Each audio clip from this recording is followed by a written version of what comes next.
বসন্তকাল এসে গেছে, এখন সজনে ডাঁটাও উঠে গেছে বাজারে।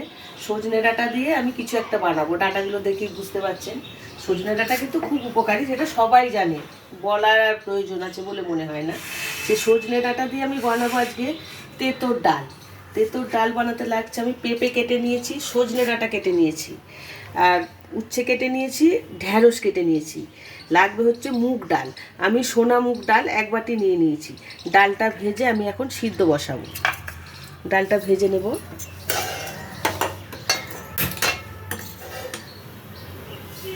খুব ভালো হয় খেতে এই তেঁতোর ডাল। তেঁতো বাচ্চারাও খেতে চায় না, অনেকেই তেঁতো খেতে চায় না, কিন্তু এইভাবে ডাল করবেন, তেঁতোর ডাল হলে সবাই খাবে। খুব ভালো খেতে এবং খাওয়াও খুব ভালো। আমি এই ডালটা ভেজে নেবো। এই ডালটা বানানোর জন্য আমার আরও কিছু লাগবে, একটু ঘি লাগবে, আর জল, নুন তো লাগবে, নুন হলুদ লাগবে, আর হচ্ছে একটু গোটা গরম মশলা আর ঘি লাগবে। আমি এখন ডালটা ভেজে সিদ্ধ বসিয়ে দিই। যে কোনো মুগ ডাল হলেই হবে, আমি এটা সোনা মুগ ডাল নিয়েছি। ডালটা ভাজা হয়ে গেছে, এখন আমি এটা 1 গ্লাস জল দিয়ে দেবো, আর একটু জল দেবো, আমি আরও 1 গ্লাস জল দেবো। এখন এই ডালটার মধ্যে দেবো আমি 2টো কাঁচা লঙ্কা, আর একটু সামান্য তেল দেবো। তেলটা দিচ্ছি এই কারণে, ডালটা উঠলে না উঠে আর কি, তার জন্য আমি একটু সামান্য তেল দিয়ে দিলাম, আর সামান্য একটু নুন দিয়ে দেবো। দিয়ে এটা আমি এখন 3-4 মিনিট, 5 মিনিট তো লাগবেই ডালটা সিদ্ধ হতে। মুগ ডাল সিদ্ধ হতে একটু সময় লাগে, যদিও সোনা মুগ একটু তাড়াতাড়ি সিদ্ধ হয়ে যায়। আমি এখন এটা একটু ঢেকে দেবো, 4-5 মিনিট ঢাকা থাক। সিদ্ধ হওয়ার আগে আগে আমি খুলে দেখব। ঢাকাটা খুলে দেখি, 4-5 মিনিট, 5 মিনিট হয়নি, 4 মিনিটের মতো হয়েছে, কিন্তু আমি খুলে একটু দেখব ডালটা কতটা সিদ্ধ হয়েছে। হ্যাঁ, ডালটা সিদ্ধ হয়েছে, একটু বাকি আছে। এখন আমি এই পেঁপেগুলো দিয়ে দেবো ডালের মধ্যে। পেঁপেটা একটু সিদ্ধ হতে দেরি হবে, তাই পেঁপেটা এখন দিয়ে দিলাম। একটু পরে আমি উচ্ছেগুলো, ডাঁটাগুলো দেবো।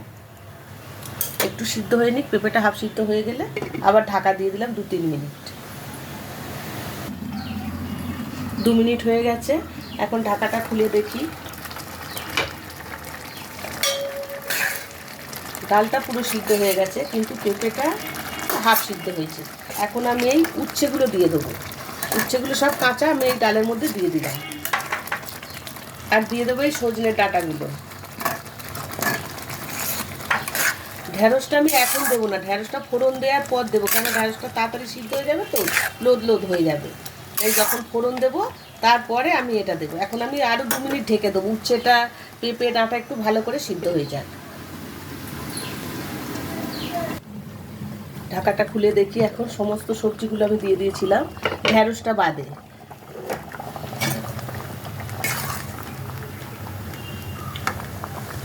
সব সবজি সিদ্ধ হয়ে গেছে, পেঁপে, উচ্ছে, সজনে ডাঁটা সব কিছু সিদ্ধ হয়ে গেছে ডালের সাথে। এখন আমি ডালটা ঢেলে নেব।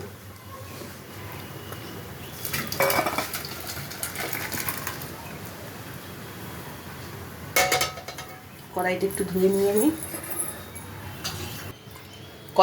নিয়ে আমি বসিয়ে দিলাম। কড়াইটা গরম হয়ে গেছে, এখন আমি তেলটা দিয়ে দেব।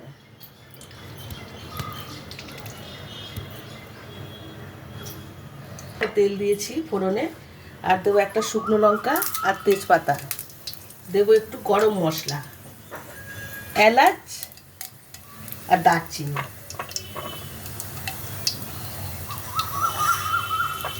দেবো রাঁধুনি। এখন এর মধ্যে আমি এই ঢ্যাঁড়সগুলো, ছোট্ট ছোট্ট ঢ্যাঁড়স, শুধু মুখটা পিছনটা কেটে নিয়ে আমি দিয়ে দিয়েছি গোটা গোটা।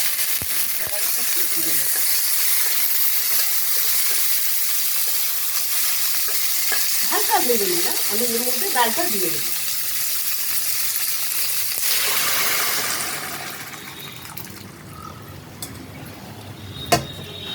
এখন দেবো আমি সামান্য হলুদ দেবো, আমি ডালটায় হলুদ দিইনি কিন্তু।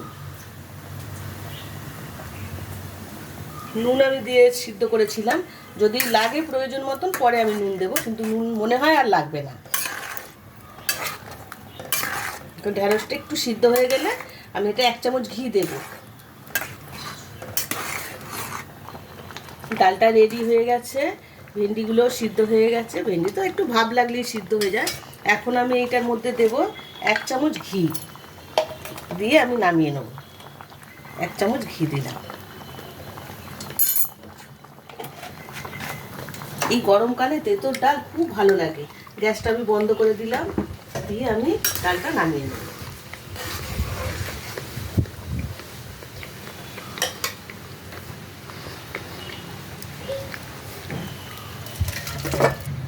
দেখুন দেখতেও খুব সুন্দর হয়েছে। এই তেঁতোর ডাল ভাত দিয়ে ভালো লাগবে, কিন্তু যারা রুটি পরোটা খায়, ভাত খায় না, তাই বলে তারা কি তেঁতো খায় না? তেঁতো তো অবশ্যই খায়। আমার এক দাদা আছেন উচ্ছে ভাজা দিয়ে রুটি খান, তাই এই তেঁতোর ডাল দিয়ে যারা রুটি খান রুটিও খেতে পারেন। খুব তেঁতো লাগবে না, ডালটা খেতে খুব ভালো লাগে।